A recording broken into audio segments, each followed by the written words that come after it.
ప్రియులారా, అపొస్తలుడైన పౌలు రాసిన రోమా పత్రిక ఉపోద్ఘాతం వినబోతున్నాము. సావధానంగా వినండి. అపొస్తలుడైన పౌలు ఈ పత్రికను రచించాడు. దేవుని వాక్యములో పంచగ్రంథములున్నాయి. మోషే ప్రోక్తమైన ధర్మశాస్త్రమున్నది. దేవుని వాక్యంలో చరిత్ర ఉన్నది, ప్రవచనాలున్నాయి, సువార్తలు 4 ఉన్నాయి. ఇప్పుడు మనము పత్రికలను అధ్యయనం చేయబోతున్నాము. పౌలు రాసిన పత్రికలే బైబిల్లో ఎక్కువగా ఉన్నాయి. పత్రికలకు, ఉత్తరాలకు తేడా ఉంది. దేవుడు రాయించిన ఉత్తరాలను పత్రికలు అంటాము. అపొస్తలులు ఆత్మచేత ప్రేరేపించబడిన వారై సంఘాలకు రాసిన ఉత్తరాలను పత్రికలు అని మనం వ్యవహరిస్తున్నాము. యేసు ప్రభు 7 సంఘాలకు ఉత్తరాలు రాశాడు. ఈ ఉత్తరాలు ఎంతో అమూల్యమైనవి. అలాగే అపొస్తలులు యేసులాగే సంఘాలకు ఉత్తరాలు రాశారు. యేసులాగే ఆయన శిష్యులు కూడా సంఘాలకు కలం స్నేహితులు. రోమా పత్రికలో సువార్త ప్రణాళిక పొందుపరచబడి ఉంది. సువార్త ప్రకటనలో అన్ని సంఘాలు కలిసికట్టుగా పనిచేయాలని పౌలు ఆశయం. రోము నగరం సువార్త ప్రకటన కేంద్రం అనిపించింది ఆయనకు. రోమా పత్రిక ఉత్తరం మాత్రమే కాదు, లేఖ. అంతేకాదు, అది పత్రిక. ఇదొక బృహద్వ్యాసం. రోమా పత్రిక 15వ అధ్యాయం 15-16 వచనాల్లో ఇదే తన ధ్యేయంగా పౌలు సాక్ష్యమిచ్చాడు. అన్యజనులు అనే అర్పణ పరిశుద్ధాత్మ వలన పరిశుద్ధపరచబడి ప్రీతికరమయ్యేటట్లు నేను సువార్త విషయమై యాజక ధర్మము జరిగిస్తూ దేవుని చేత నాకు అనుగ్రహించబడిన కృపను బట్టి అన్యజనుల నిమిత్తము యేసుక్రీస్తు పరిచారకుడనయ్యాను. ఇది హేతువు చేసుకుని మీకు జ్ఞాపకము చేయవలెనని ఉండి ఎక్కువ ధైర్యము కలిగి సంక్షేపముగా మీకు రాస్తున్నాను. తాను అన్యులకు అపొస్తలుడు అని పౌలు చెప్తున్నాడు. అలాగే పేతురు జాతీయ ఇశ్రాయేలుకు అపొస్తలుడు. గలతీ పత్రిక 2వ అధ్యాయం 8-9 వచనాలు పౌలు అన్నాడు, సున్నతి పొందడానికి, అపొస్తలుడవడానికి పేతురుకు సామర్థ్యము కలుగచేసిన వాడే అన్యజనులకు అపొస్తలుణ్ణి అవడానికి నాకు సామర్థ్యము కలుగచేశాడని వారు గ్రహించినప్పుడు స్తంభములుగా ఉంచబడిన యాకోబు, కేఫా, యోహాను అనేవారు నాకు అనుగ్రహించబడిన కృపను కనుగొని మేము అన్యజనులకు తాము సున్నతి పొందిన వారికి అపొస్తలులుగా ఉండాలి అని చెప్పి తమతో పాలివారము అవడానికి సూచనగా నాకు, బర్నబాకు కుడి చేతినిచ్చారు. ప్రియ విశ్వాసి, చూడండి, పౌలు అన్యులకు అపొస్తలుడు. రోమా పత్రిక చివరి అధ్యాయంలో పౌలు తన పరిచయస్థుల పేర్లెన్నో రాశాడు. వారిలో ఎక్కువ మంది అన్యులే, యూదేతరులే. రోములోని సంఘంలో అనేకులు అన్యులు. రోమాపత్రిక 1వ అధ్యాయం 15వ వచనం, నా వలన అయినంత మట్టుకు రోములోని మీకు కూడా సువార్త ప్రకటించడానికి సిద్ధంగా ఉన్నాను. అపొస్తల కార్యములు 26వ అధ్యాయం 17-18 వచనాల్లో పౌలు సాక్ష్యం ఇదే. అగ్రిప్పరాజా, వారు చీకటిలో నుండి వెలుగులోనికి, సైతాను అధికారములో నుండి దేవుని వైపునకు తిరిగి నా యందలి విశ్వాసము చేత పాపక్షమాపణ, పరిశుద్ధపరచబడిన వారిలో స్వాస్థ్యమును పొందేటట్లు వారి కన్నులు తెరవటానికి నేను నిన్ను వారి వద్దకు పంపుతాను అని ప్రభువు నాతో చెప్పాడు.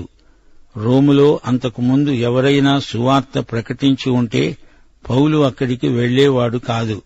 అందుకే రోమా పత్రిక 15వ అధ్యాయం 20వ వచనంలో పౌలన్నాడు, నేనైతే మరి ఒకని పునాది మీద కట్టకుండా ఉండే నిమిత్తము ఆయనను గూర్చిన సమాచారము ఎవరికి తెలియచేయబడలేదో వారు చూస్తారని, వినని వారు గ్రహిస్తారని రాయబడిన ప్రకారము క్రీస్తు నామము ఎరుగని చోట్ల సువార్తను ప్రకటించాలని మిక్కిలి ఆశగలవాడనై ఉండి అలాగు ప్రకటించాను. పౌలుకు ముందు రోముకు ఏ అపొస్తలుడు వెళ్లి ఉండలేదు. రోమాలో సంఘము స్థాపించిందెవరు? పౌలు. పౌలే అక్కడి సంఘాన్ని నడిపించాడు. పౌలు అక్కడ అడుగు పెట్టక ముందే రోములో సంఘం ఎలా ఉనికిలోకి వచ్చింది? రోమా సామ్రాజ్యమంతటా పౌలు పర్యటించాడు. క్రీస్తు కోసం ఆత్మలను సంపాదించాడు. పౌలును ఆయా ప్రాంతాలలో కలుసుకున్నవారు అప్పుడు రోములో ఉన్నారు. అపొస్తల కార్యములు 18వ అధ్యాయం 1 నుండి 3వ వచనం వరకు పౌలు ఏథెన్సు నుండి బయలుదేరి కొరింథుకు వచ్చి పొంతు వంశీకుడైన అకుల అనే ఒక యూదుణ్ణి, అతని భార్య అయిన ప్రిస్కిల్లను కనుగొని వారి వద్దకు వెళ్లాడు. యూదులందరూ రోమా విడిచి వెళ్లాలని క్లౌదియ చక్రవర్తి ఆజ్ఞాపించినందున వారు ఇటలీ నుండి కొత్తగా వచ్చిన వారు వృత్తికి డేరాలు కుట్టేవారు. పౌలు అదే వృత్తి గలవాడు గనుక వారితో కాపురమున్నాడు. వారు కలిసి పనిచేస్తున్నారు. అకుల, ప్రిస్కిల్లా రోములో నివసించారు. అక్కడ యూదజాతికి వ్యతిరేకులున్నారు. క్లౌదియ చక్రవర్తి యూదులను ద్వేషించాడు, హింసించాడు. వీరు రోమును విడిచిపెట్టిపోయారు, కొరింథుకు వచ్చారు. వారు ఆ తరువాత పౌలుతో కలిసి ఎఫెసుకు వెళ్లారు. పౌలు ఈ పత్రిక రాసేటప్పటికి వారు రోముకు తిరిగి వచ్చేశారు. పౌలు వారికి శుభాకాంక్షలు తెలిపాడు. దూరాన ఉండి కూడా పౌలు రోములో సంఘం స్థాపించిన వాడయ్యాడు. ఆయా ప్రదేశాలలో వారిని ప్రభువు వద్దకు నడిపించాడు. వారంతా రోముకు చేరుకున్నారు. ఈ విధంగా రోములో సంఘం ఏర్పడింది. రోమా సామ్రాజ్యమంతటా రోమక ప్రభావం ఎంతో ప్రబలింది, విస్తరించింది. ఫిలిప్పీ, థెస్సలోనికా ప్రదేశాలన్నీ రోమక వలస కేంద్రాలు. రోమను సంస్కృతి, సభ్యత, భాష, జీవిత శైలి అంతటా వ్యాపించాయి. రోమక పౌరసత్వం ఆ రోజుల్లో ఎంతో విలువైంది. రోము నుండి లోకమంతటికీ రక్షణ సువార్త ప్రకటించబడడం సులభమైంది. రోమక ప్రభుత్వం వేసిన రహదారులు, ప్రయాణ సౌకర్యాలు అపొస్తలుల రాకపోకలకు ఎంతో దోహదపడ్డాయి. రోము అయస్కాంతమై వివిధ ప్రజలను ఆకర్షించింది. దారులన్నీ రోముకే దారితీస్తాయి అనే నానుడి ప్రచారంలోకి వచ్చింది. గమనించాలి, రోములో సంఘం పేతురు కాదు స్థాపించింది. పేతురు సున్నతి గల ప్రజలకే బోధించాడు. పౌలు రోమీయులకు, రోములో ఉన్న సంఘానికి ఈ ఉత్తరం రాస్తున్నాడు. తాను త్వరలో రోమును సందర్శించబోతున్నాడు. రోముకు వెళ్లకముందే తాను రోములో సంఘాన్ని నెలకొల్పినవాడయ్యాడు. దేవుని నీతి అనే గొప్ప అంశాన్ని ప్రతిపాదించే ఈ మహాపత్రికను మానవ జ్ఞానంతో గ్రహించడం అసాధ్యం. మానవతావాదానికి ఈ సందేశం సులభంగా మింగుడు పడేది కాదు. మానవతావాదం మనిషిని మహిమపరుస్తుంది, దేవుణ్ణి మహిమపరచదు. మానవ కుటుంబమంతా సహజంగా దేవుని దృష్టిలో నీతిబాహ్యమైనది. మానవుడు తన సహజ స్థితిలో పాపి, భ్రష్టుడు. మానవుని ప్రాతిపదిక సమస్య పాపం. దీనికి పరిష్కారం క్రీస్తునందే దొరుకుతుంది. నశించిన మానవ జాతికి క్రీస్తునందే రక్షణ, విమోచన, విడుదల. ఇదే రోమా పత్రికలోని అంశం, సారాంశం. విశ్వాసులారా, వింటున్నారా? శిలువ మీద దొంగను కాస్త చూడండి. అతడు రోమా సామ్రాజ్యంలో ఉండతగడని, బ్రతకతగడని ప్రభుత్వం అతనికి ఈ శిక్ష విధించింది. అయితే ప్రభువు ఆ దొంగను పరలోకానికి యోగ్యుణ్ణి చేశాడు. లూకాసు వార్త 23వ అధ్యాయం 43వ వచనం, నేడు నీవు నాతో కూడా పరదైసులో ఉంటావు అన్నాడు ప్రభువు. పాపులమైన నిన్ను, నన్ను దేవుని కుటుంబంలోకి తెచ్చి మనల్ని దేవుని బిడ్డలనుగా చేస్తున్నాడు. క్రీస్తు శిలువ మరణం ఆధారంగా మనకు ఈ ఆధిక్యం లభించింది. మనం అయోగ్యులము, అనర్హులము. ఇదే రోమాపత్రికలోని సందేశం. రోమాపత్రిక, గలతీ పత్రిక బోధించటం ద్వారా సంఘంలో దిద్దుబాటు వచ్చింది. సంస్కరణశీలమైన మహాపత్రిక రోమాపత్రిక. రోమాపత్రిక విశ్వాసుల ఆత్మలకెంతో బలవర్ధకమైన ఆహారం.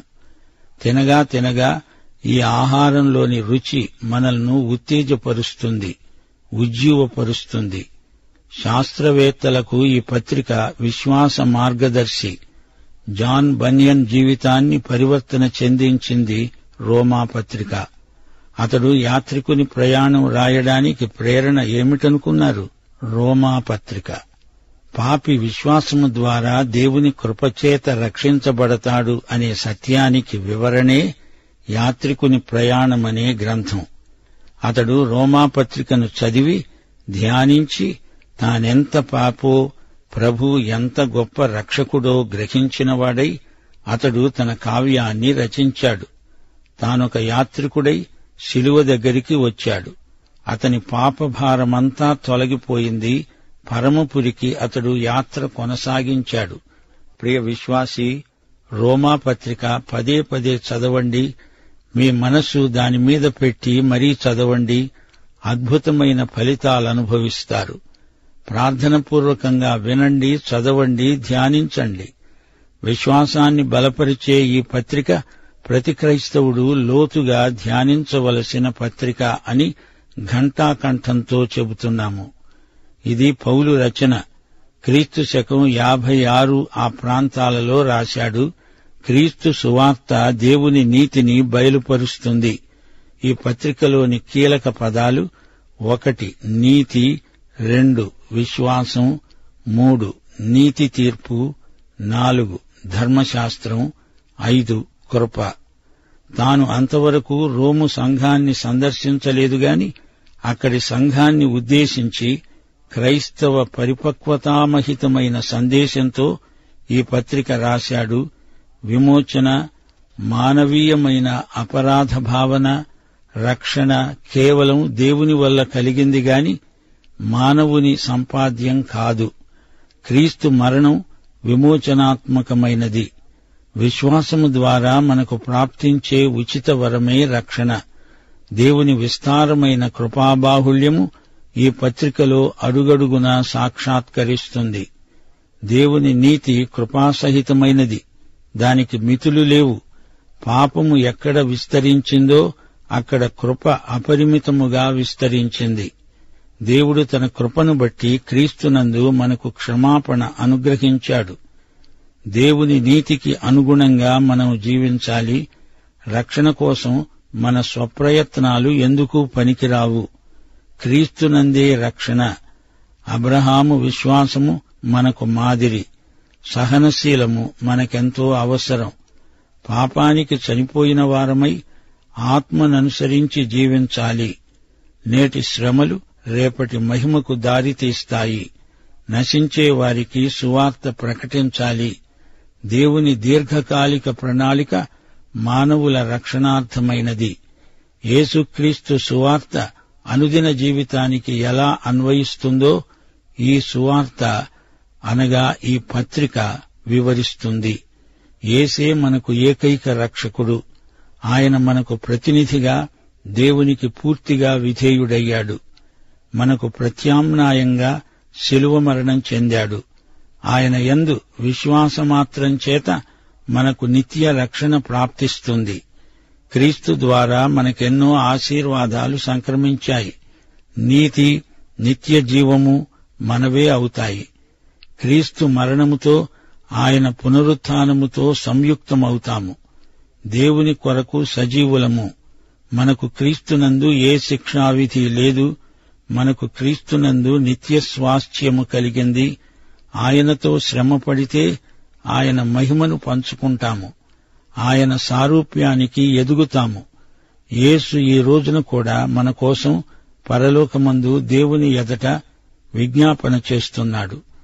క్రీస్తు ద్వారా మనము జీవిస్తాము. క్రీస్తునందే ఆనందిస్తున్నాము. దేవుని విషయంలో సజీవులమై ఆయనకు విధేయులమై జీవిస్తున్నామంటే ఇది కేవలము దేవుని కృపే అని రోమాపత్రిక మనకు బోధిస్తుంది. రోమాపత్రిక 15వ అధ్యాయం 19వ వచనం, పరిశుద్ధాత్మ బలము చేత క్రీస్తు నా ద్వారా చేయించిన వాటిని గూర్చే కాని మరి దేనిని గూర్చి మాట్లాడ తెగించను. ఈ పత్రిక అంతా పరిశుద్ధాత్మ పౌలు ద్వారా ఏమి చేయించాడో అదే రాయబడి ఉంది. రోమాపత్రిక 8వ అధ్యాయం 9 నుండి 11వ వచనం వరకు, దేవుని ఆత్మ మీలో నివసించి ఉన్న ఎడల మీరు ఆత్మ స్వభావము గలవారే కాని శరీర స్వభావము గలవారు కారు. ఎవడైనా క్రీస్తు ఆత్మ లేనివాడైతే వాడాయన వాడు కాడు. క్రీస్తు మీలో ఉన్న ఎడల మీ ఆత్మ సజీవమైనది. యేసు పునరుత్థానాత్మ మీలో జీవిస్తున్నాడు. అంచేత మీ శరీరాలకు కూడా పునరుత్థానమున్నది. రోమాపత్రిక 5వ అధ్యాయం 5వ వచనం, దేవుడు మనకు అనుగ్రహించిన పరిశుద్ధాత్మ ద్వారా ఆయన ప్రేమ మన హృదయాలలో కృమ్మరించబడింది. పరిశుద్ధాత్మ మనలో ఉండి ఉచ్చరించ శక్యము కాని మూలుగుతో మనకు ప్రార్థన సహాయము చేస్తున్నాడు. రోమాపత్రిక 8వ అధ్యాయం 23వ వచనంలో పౌలు ఒక పరమ సత్యాన్ని ప్రబోధించాడు. ఆత్మ యొక్క ప్రథమ ఫలముల నొందిన మనము కూడా దత్తపుత్రత్వము కొరకు, అనగా మన దేహము యొక్క విమోచనము కొరకు కనిపెడుతూ మనలో మనము మూలుగుతున్నాము. విశ్వాసులారా, వింటున్నారా? రోమాపత్రిక నిండా ఆధ్యాత్మిక సత్యాలు కోకొల్లలుగా ఉన్నాయి. మొదటి 8 అధ్యాయాలు సిద్ధాంత వ్యాసం, అంతా విశ్వాసాన్ని గురించిన వివరణ.